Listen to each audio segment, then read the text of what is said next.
اچھا، آج کل نا ہم سب ڈیجیٹل دنیا میں رہ رہے ہیں، اور یہ دنیا جن الگوریدمز پر چل رہی ہے ان میں بنیادی طور پر خامیاں ہوتی ہیں. مطلب وہ متعصب ہو سکتے ہیں اور اکثر سنگین قسم کی غلطیاں بھی کرتے ہیں. بالکل ایسا ہی ہے، اور ہمیں اکثر اس کا اندازہ بھی نہیں ہوتا۔ ہاں نا، لیکن ایک الگوریدم ایسا بھی ہے جس میں آج تک کوئی بگ یا خرابی نہیں آئی، اور وہ ہے اس کائنات کا اپنا آپریٹنگ سسٹم. روزمرہ کی زندگی میں جب سرچ انجن پر کچھ تلاش کیا جاتا ہے یا ہم یوں ہی سوشل میڈیا کی فیڈ کو سکرول کرتے ہیں تو بظاہر یہ سب بہت سادہ لگتا ہے. لیکن اسکرین کے پیچھے ریاضیاتی اصولوں اور ہدایات کا ایک انتہائی پیچیدہ جال موجود ہے، اور یہیں سے نا ایک بہت بڑی بحث کا آغاز ہوتا ہے۔ دیکھیں، ہم ایک ایسی دنیا میں جی رہے ہیں جسے نظر نہ آنے والے کوڈز اور ڈیٹا پوائنٹس کنٹرول کر رہے ہیں۔ صحیح بات ہے. ہر کلک اور ہر سوائپ کے پیچھے ایک باقاعدہ حساب کتاب ہے، اور معاشرہ اس قدر ان ڈیجیٹل سسٹمز کا عادی ہو چکا ہے کہ اب اس کے وسیع تر اثرات پر غور کرنا ہی چھوڑ دیا گیا ہے۔ بالکل، اور اسی لیے آج کے اس تفصیلی علمی سفر کا مقصد ایک انتہائی فکر انگیز اور دلچسپ تحریر کا تجزیہ کرنا ہے. محمد فاروق راشد، جو بحریہ ماڈل اسکول کراچی میں اردو کے استاد ہیں، ان کے ایک مضمون نے اس بحث کو بالکل ایک نیا رخ دیا ہے. اچھا، یہ واقعی ایک زبردست تحریر ہے۔ ہاں، مضمون کا عنوان ہے الگوریدم بمقابلہ کاسمک الگوریدم، نیکی کے بدلے حالات کی درستگی. آج کے اس جائزے کا بنیادی ہدف دراصل یہ سمجھنا ہے کہ کمپیوٹر کے بنائے ہوئے ان محدود الگوریدمز اور کائنات کے بنائے ہوئے ایک انتہائی وسیع کاسمک الگوریدم کے درمیان آخر کیا فرق ہے۔ اور اس میں سب سے اہم بات یہ ہے کہ کس طرح نیکی صرف ایک پرانا اخلاقی نظریہ نہیں ہے، بالکل، بلکہ در حقیقت یہ کائنات کے نظام کو درست رکھنے کا ایک مکمل عملی اصول ہے۔ عام طور پر جب ٹیکنالوجی کی بات ہوتی ہے تو گفتگو صرف کمپیوٹر سائنس یا آرٹیفیشل انٹیلیجنس تک ہی محدود رہتی ہے۔ ہاں، وہ بس کوڈنگ اور ڈیٹا پروسیسنگ کی باتیں ہوتی ہیں۔ ایگزیکٹلی، لیکن اس مضمون کی خاص بات یہ ہے کہ اس نے روزمرہ کی ڈیجیٹل زندگی کو کائنات کے ایک بہت بڑے اور وسیع تر نظام کے ساتھ جوڑ دیا ہے۔ ڈیجیٹل الگوریدم کی ساخت اور کائنات کی ساخت کا یہ تقابلی جائزہ میں سمجھتی ہوں کہ سوچ کے کئی نئے در کھولتا ہے۔ اچھا، تو اس تقابل کو سمجھنے کے لیے سب سے پہلے انسانی الگوریدم کی دنیا اور اس کی حدود کا جائزہ لیتے ہیں۔ یہ الگوریدم آخر ہے کیا جس نے آج ہر شعبے کو پوری طرح بدل کر رکھ دیا ہے؟ دیکھیں، اگر اس کے کام کرنے کے طریقہ کار کو دیکھا جائے تو الگوریدم دراصل ہدایات کا ایک ایسا منظم سلسلہ ہے جس سے کمپیوٹر مسائل حل کرتا ہے۔ اسے ایک انتہائی تفصیلی ترکیب یا کہہ لیں کہ ایک ریسیپی کے طور پر سمجھا جا سکتا ہے۔ جب کوئی سرچ انجن یا مشین لرننگ ماڈل کام کرتا ہے تو وہ ان ہدایات کے مطابق بے تحاشا ڈیٹا کا تجزیہ کرتا ہے، پیٹرنز ڈھونڈتا ہے اور پھر نتائج پیش کرتا ہے۔ صحیح۔ لیکن اس کی سب سے بڑی خامی اس کی یہی مشینی نوعیت ہے۔ یہ الگوریدمز خود سے کچھ نہیں سوچتے، ان کی حدود بالکل وہیں تک ہیں جہاں تک انہیں بنانے والے نے اصول سکھائے ہیں۔ تو اس کو مطلب یہ ہوا کہ اگر بنانے والے نے اس میں تعصب پر مبنی یا کوئی غلط معلومات فراہم کی ہیں تو نتائج بھی لازماً غلط اور متعصبانہ ہی نکلیں گے۔ 100%۔ کمپیوٹر سائنس میں اس تصور کو گاربیج ان گاربیج آؤٹ کہا جاتا ہے، یعنی اگر سسٹم میں کچرا ڈالا جائے گا تو پروسیسنگ کے بعد کچرا ہی واپس ملے گا۔ میں آپ کو اس کی ایک عملی مثال دیتی ہوں۔ ہاں ضرور۔ ماضی میں کچھ بڑی کمپنیوں نے بھرتیوں کے لیے آرٹیفیشل انٹیلیجنس پر مبنی الگوریدم بنائے، لیکن ان الگوریدمز نے خواتین کے مقابلے میں مردوں کو زیادہ ترجیح دینا شروع کر دی۔ اب اس کی وجہ یہ نہیں تھی کہ مشین خود مردوں کی حامی تھی۔ اچھا، تو پھر کیا وجہ تھی؟ وجہ دراصل یہ تھی کہ جس پرانے ڈیٹا پر اس مشین کو ٹرین کیا گیا تھا اس میں ماضی کی بھرتیوں کا ریکارڈ تھا، اور اس پرانے ریکارڈ میں مردوں کو زیادہ رکھا گیا تھا، تو مشین نے صرف اس پیٹرن کو نقل کیا۔ ارے واہ، یعنی اس نے بس پرانی غلطیوں کو دہرا دیا۔ یہاں اسے سمجھنے کے لیے ایک بڑی دلچسپ تمثیل وضع کی جا سکتی ہے۔ یہ انسانی الگوریدم دراصل ایک انتہائی فرما بردار لیکن نابینا باورچی کی طرح ہے۔ نابینا باورچی، یہ بڑی زبردست مثال ہے نا؟ مطلب ایک ایسا باورچی جو مالک کی دی ہوئی ترکیب پر منوعاً عمل کرتا ہے۔ اگر ترکیب میں کسی نے غلطی سے چینی کی جگہ نمک لکھ دیا ہے تو وہ باورچی بلا جھجک اور پوری مہارت سے اس میٹھے پکوان میں نمک ہی ڈالے گا۔ بالکل. وہ ایک لمحے کے لیے بھی رک کر یہ نہیں سوچے گا کہ کھیر میں نمک کیوں ڈالا جا رہا ہے، کیونکہ اس کے پاس تو یہ پرکھنے کی حسی موجود نہیں ہے۔ ایگزیکٹلی. وہ باورچی اپنے کام میں دنیا کا سب سے تیز رفتار شخص ہو سکتا ہے، لیکن اندھا ہونے کی وجہ سے اور صرف ترکیب کا پابند ہونے کی وجہ سے وہ پوری دیگ خراب کر دے گا. انسانی بنائے ہوئے ان ڈیجیٹل الگوریتمز کا بھی بالکل یہی حال ہے. ان میں اپنی کوئی اخلاقی حس نہیں ہوتی۔ درست. وہ یہ فیصلہ نہیں کر سکتے کہ کیا سچ ہے اور کیا جھوٹ، یا کیا انصاف ہے اور کیا ظلم. وہ تو بس ہماری دی گئی غلطیوں کو بھی اسی تیزی سے پھیلاتے ہیں جس تیزی سے مفید معلومات کو آگے بڑھاتے ہیں.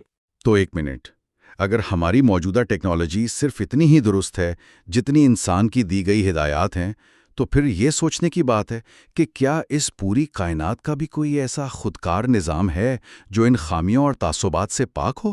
اور یہیں سے مضمون کا وہ حصہ شروع ہوتا ہے جہاں ہم ڈیجیٹل دنیا کی حدود سے نکل کر کائنات کے لامحدود نظام کی طرف قدم رکھتے ہیں.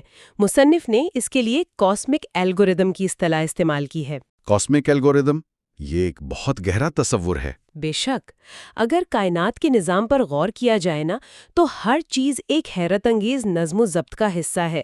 سیاروں کا اپنے مدار میں گھومنا، خلیوں کی تقسیم، موسموں کی تبدیلی، یہاں تک کہ کشش ثقل اور تھرمو ڈائنامکس کے اصول، یہ سب بغیر کسی خرابی کے چل رہے ہیں. بالکل، اربوں سالوں سے۔ جی، کائنات کا یہ آپریٹنگ سسٹم اتنا مکمل ہے کہ اربوں سال گزرنے کے باوجود اس میں کوئی ایسا بگ نہیں آیا جس نے پورے نظام کو کریش کر دیا ہو. مصنف اسی طبی ہم آہنگی کو کاسمک الگوریدم کہتے ہیں.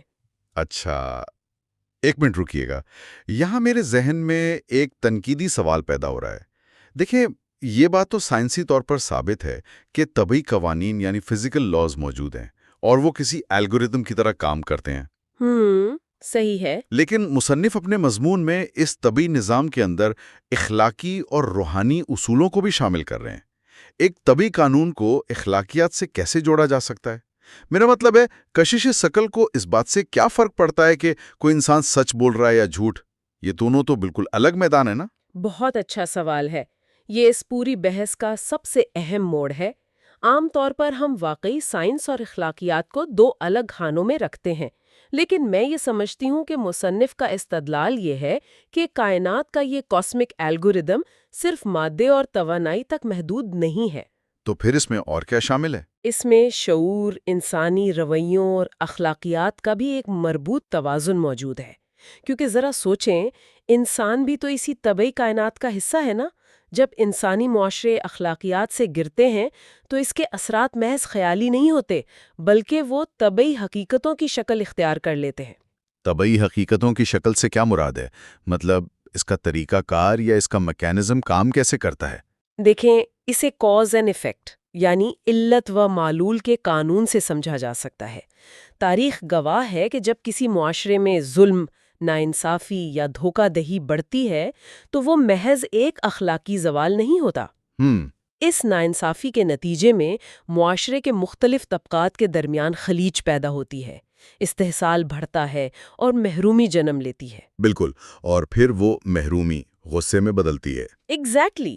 یہ محرومی بغاوت، تنازعات اور وسائل کی غیر مساوی تقسیم کا باعث بنتی ہے، جس سے معاشرے کا معاشی اور سماجی ڈھانچہ طبعی طور پر تباہ ہو جاتا ہے. یہ دراصل کائنات کا اپنا ایک سیلف کریکٹنگ میکینزم ہے. اچھا، تو یعنی ظلم اپنے اندر ہی اپنی تباہی کا بیج رکھتا ہے اور کائنات اس غیر متوازن ڈھانچے کو دیر تک قائم نہیں رہنے دیتی۔ بالکل ایسا ہی ہے. جس طرح ایک غیر متوازن عمارت کشش ثقل کے قانون کی وجہ سے زیادہ دیر کھڑی نہیں رہ سکتی، اسی طرح ناانصافی پر مبنی معاشرہ کاسمک الگوریتھم کے اخلاقی قانون کی وجہ سے اپنا وجود برقرار نہیں رکھ سکتا. کیا بات ہے؟ جس طرح انسانی جسم کا مدافعتی نظام یعنی امیون سسٹم بیماری کے جراثیم کو پہچان کر انہیں ختم کرنے کی کوشش کرتا ہے تاکہ جسم کا توازن بحال ہو سکے، بالکل ویسے ہی کائنات ناانصافی کو ایک وائرس کے طور پر لیتی ہے اور پھر حالات کو اس طرح موڑتی ہے کہ توازن دوبارہ قائم ہو جائے۔ جی، حالات کی درستگی ہوتی ہے. تو اس میکانزم کو سمجھنے کے بعد اب مضمون کے اس پہلو پر آنا ضروری ہے کہ پھر نیکی کا اس پورے نظام میں کیا کردار ہے۔ عام طور پر ہم نیکی کو محض ایک ثواب کا کام سمجھتے ہیں، لیکن مضمون کے مطابق نیکی اس دنیا میں حالات کی درستگی کا ایک عملی ذریعہ ہے، یعنی ایک مثبت توانائی ہے۔ سچائی، انصاف اور خدمت جیسے اصولوں کو اپناتا ہے تو اس کے بڑے عملی اور قابل پیمائش نتائج سامنے آتے ہیں۔ یہ مثبت توانائی معاشرے میں باہمی اعتماد کی صورت میں ظاہر ہوتی ہے۔ اور اعتماد وہ چیز ہے جو کسی بھی نظام کو تیزی سے چلانے کے لیے سب سے زیادہ ضروری ہے۔ بلا شبہ معاشیات اور سماجیات میں اسے ٹرانزیکشن کاسٹ کہا جاتا ہے۔ اگر لوگوں کو یہ یقین ہو کہ دوسرا فریق جھوٹ نہیں بولے گا، معاہدے کی خلاف ورزی نہیں کرے گا، تو کام تیزی سے ہوتا ہے، ادارے مضبوط ہوتے ہیں اور ترقی کی رفتار بڑھ جاتی ہے۔ صحیح۔ اس کے برعکس جب جھوٹ اور خود غرضی پھیلتی ہے تو بداعتمادی پیدا ہوتی ہے، جس سے ہر کام میں رکاوٹیں آتی ہیں اور معاشرے کا پہیہ جام ہو جاتا ہے۔ اسے آج کی ٹیکنالوجی کی زبان میں ایک بڑے کمپیوٹر نیٹ ورک کی تمثیل سے بہت خوبی سے سمجھا جا سکتا ہے۔ سچائی، انصاف اور ہمدردی دراصل اس معاشرتی نیٹ ورک میں ایک بہترین بینڈ وڈتھ کی طرح ہیں۔ بہت کمال کی تمثیل ہے۔ جتنی اچھی بینڈ وڈتھ ہوگی، ڈیٹا یعنی انسانی روابط اور تعاون کی روانی اتنی ہی ہموار اور تیز ہوگی، اور پورا معاشرہ ایک مضبوط کنیکشن کے ساتھ کام کرے گا۔ اور اسی نیٹ ورک کے اندر جھوٹ، ظلم اور دھوکہ کیا ہے؟ وہ بالکل ایک وائرس یا میلویئر کی طرح ہے، ایک ایسا میلویئر جو بتدریج پورے سسٹم کو کریش کر دیتا ہے۔ بالکل۔ جب کوئی شخص معاشرے میں دھوکہ دہی کرتا ہے تو بظاہر لگتا ہے کہ اس نے صرف اپنا فائدہ سوچا ہے، لیکن دراصل اس نے سسٹم کے اندر ایک میلویئر چھوڑ دیا ہے۔ یہ میلویئر اندر ہی اندر اعتماد کی فائلز کو کرپٹ کرتا رہتا ہے، لوگوں کے درمیان کنیکشنز کو کاٹتا رہتا ہے۔ اور پھر ایک دن جب کوئی بڑا بحران آتا ہے تو پورا معاشرتی نیٹ ورک ڈاؤن ہو جاتا ہے۔ ایگزیکٹلی۔ یہ انتہائی دلچسپ زاویہ ہے کہ نیکی محض کوئی نیک خواہش نہیں ہے، بلکہ وہ اینٹی وائرس ہے جو اس معاشرتی میلویئر کو صاف کر کے نیٹ ورک کی رفتار اور کارکردگی کو بحال کرتا ہے۔ حالات کی درستگی دراصل اسی اینٹی وائرس کا کام ہے۔ اور یہی وہ مقام ہے جہاں مضمون کا آخری حصہ انسان کو ایک دوراہے پر لا کر کھڑا کر دیتا ہے۔ ہم نے کائنات کے کاسمک الگوریدم کو بھی دیکھ لیا اور اپنے بنائے ہوئے ڈیجیٹل الگوریدمز کو بھی۔ آج کا انسان ان دونوں نظاموں کے بیچ میں کھڑا ہے۔ بالکل۔ آج جب مصنوعی ذہانت روزمرہ کی زندگی کے ہر پہلو میں داخل ہو چکی ہے، تو یہ سوال اٹھتا ہے کہ اس دوراہے پر انسان کی ذمہ داری کیا ہے؟ دیکھیں، ٹیکنالوجی بذات خود تو صرف ایک آلہ ہے نا، ایک ٹول ہے۔ جی، ایک ایسا آلہ جو انسان کی طاقت کو کئی گنا بڑھا دیتا ہے۔ اگر انسان اس جدید ٹیکنالوجی کو انصاف کے قیام، علم کے پھیلاؤ اور انسانیت کی فلاح کے لیے استعمال کرے گا تو یہ کاسمک الگوریدم کی مثبت توانائی کے ساتھ مل کر بے پناہ ترقی لائے گی۔ لیکن مسئلہ اس وقت پیدا ہوتا ہے جب انسان اس طاقتور آلے کو اپنے ذاتی مفادات، دوسروں پر تسلط یا جھوٹ پھیلانے کے لیے استعمال کرتا ہے۔ بالکل صحیح کہہ رہے ہیں۔ اس صورت میں ہم اپنے بنائے ہوئے ان طاقتور ڈیجیٹل سسٹمز کے اندر وہی میل ویئر فیڈ کر رہے ہوتے ہیں جس کا ذکر ہم نے ابھی کیا۔ اور چونکہ آرٹیفیشل انٹیلیجنس کی رفتار انسانی سوچ سے کہیں زیادہ تیز ہے، تو وہ اس تباہی کے عمل کو، معاشرے میں تقسیم اور بداعتمادی پیدا کرنے کے عمل کو بھی کئی گنا تیز کر دے گی۔ اور اسی لیے آج دنیا میں سب سے بڑی بحث AI الائنمنٹ کی ہے، یعنی ہم مصنوعی ذہانت کو انسانی اقدار کے ساتھ کیسے ہم آہنگ کریں۔ میں بتانا چاہ رہی تھی کہ مصنف کے مضمون کی روشنی میں دیکھا جائے تو اصل چیلنج یہ ہے کہ ہم اپنے ڈیجیٹل الگوریدمز کو کاسمک الگوریدم کے ساتھ کیسے ہم آہنگ کریں۔ صحیح۔ کائنات کا جو آپریٹنگ سسٹم ہے اس کی بنیاد اس بات پر ہے کہ توازن برقرار رہے۔ اگر ہماری ٹیکنالوجی اس توازن کو بگاڑے گی تو کاسمک الگوریدم کا سیلف کریکٹنگ میکانزم حرکت میں آئے گا اور وہ اس عدم توازن کو ختم کر دے گا جس کی قیمت ظاہر ہے پوری انسانیت کو چکانی پڑ سکتی ہے۔ یہ کتنی حیران کن بات ہے کہ ہم اکثر اس خوف میں مبتلا رہتے ہیں کہ شاید مشینیں انسان پر قابو پا لیں گی یا ٹیکنالوجی بغاوت کر دے گی، جبکہ اصل خطرہ مشینوں کی بغاوت کا تو ہے ہی نہیں۔ بالکل بھی نہیں۔ اصل خطرہ یہ ہے کہ ہم اپنے بنائے ہوئے کوڈز کو کائنات کے اس بنیادی اخلاقی کوڈ کے ساتھ الائن کرنے میں ناکام ہو جائیں۔ اگر ہمارا لکھا ہوا کوڈ کائنات کے آپریٹنگ سسٹم سے ٹکرائے گا تو سسٹم کا کریش ہونا لازمی ہے۔ اور یہی اس مضمون کا سب سے اہم پیغام ہے۔ انسان چاہے ڈیجیٹل دنیا میں کتنی ہی ترقی کر لے، پیچیدہ ترین ماڈلز بنا لیں، لیکن کائناتی اصولوں کو نظر انداز کر کے کوئی بھی ترقی پائیدار نہیں ہو سکتی۔ سچائی اور انصاف کی بنیاد پر ہی سب کھڑا ہے۔ جی، نیکی، انصاف اور سچائی وہ بنیادی اصول ہیں جن پر یہ پوری کائنات کھڑی ہے۔ جب تک ٹیکنالوجی ان اصولوں کے دائرے میں کام کرے گی، حالات کی درستگی ہوتی رہے گی۔ تو اس تفصیلی مطالعے سے یہ بات پوری طرح واضح ہو جاتی ہے کہ نیکی صرف تنہائی کا کوئی ذاتی اخلاقی عمل نہیں ہے۔ یہ کائنات کے آپریٹنگ سسٹم کا وہ بنیادی عنصر ہے جس میں معاشرے کے بگاڑ کو ٹھیک کرنے، توازن قائم رکھنے اور حالات کو خودکار طریقے سے درست کرنے کی بھرپور طاقت موجود ہے۔ بہت عمدہ خلاصہ ہے یہ۔ اچھا، اب اس پوری گفتگو کو سمیٹتے ہوئے ایک سوال میرے ذہن میں ابھر رہا ہے جو موجودہ دور کی ٹیکنالوجی اور کائناتی نظام کے سنگم پر کھڑا ہوا ہے۔ آج کے جو ڈیجیٹل الگورتھمز ہیں نا، جی، وہ مشین لرننگ کے ذریعے کام کرتے ہیں۔ جی، وہ مسلسل سیکھتے ہیں۔ بالکل، وہ مسلسل نئے ڈیٹا سے سیکھتے ہیں اور اپنے آپ کو اپ گریڈ کرتے رہتے ہیں۔ تو کیا یہ ممکن ہے کہ کائنات کا وہ کاسمک الگورتھم بھی کسی حد تک ہمارے اجتماعی فیصلوں کا رد عمل دیتا ہو؟ یہ بہت گہرا سوال ہے۔ جس طرح ہم ٹیکنالوجی کو ہدایت دے رہے ہیں، کیا ہم اپنے ہر چھوٹے بڑے اخلاقی اور غیر اخلاقی فیصلے سے، اپنے ہر سچ اور جھوٹ سے، دراصل آنے والے کل کی کائنات کا نیا کوڈ تو نہیں لکھ رہے؟ اگر ایسا ہے تو واقعی آج کا کیا گیا ہر فیصلہ بہت اہمیت رکھتا ہے۔ بے شک، کیونکہ یہ کائنات کی شکل بدلنے کی طاقت رکھتا ہے۔ ایک نئے موضوع اور نئے خیالات کے ساتھ یہ علمی سفر یوں ہی جاری رہے گا۔